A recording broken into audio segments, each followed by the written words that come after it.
প্রেগনেন্সির প্রথম থেকেই ভাবতাম যে নর্মাল ডেলিভারি ভালো নাকি সি সেকশন ডেলিভারি ভালো। তো আমার হাই প্রেশার হওয়ায়, হাত পা ফুলে যাওয়ায় অবশেষে সি সেকশন ডেলিভারি হয়েছে। তো বুঝতে পারছি কতটা কষ্ট। নর্মাল ডেলিভারিতে হওয়ার আগে মানে যন্ত্রণায় ছটফট ছটফট করে, আমার জল ভাঙে। তো এই জন্য নর্মাল ডেলিভারির কষ্ট পেয়েছি, একটু বুঝতে পেরেছি।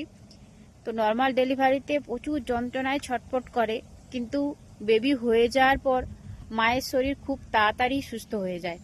কিন্তু সি সেকশন ডেলিভারি মানে সিজারিয়ান ডেলিভারিতে বেবি হয়ে যাওয়ার পরও মায়ের প্রচুর কষ্ট, পেটে ব্যথা, গ্যাসের সমস্যা, হজমের সমস্যা, ঘুম হচ্ছে না, পেটে ব্যথা করছে, কমছে না, কোষ্ঠকাঠিন্য।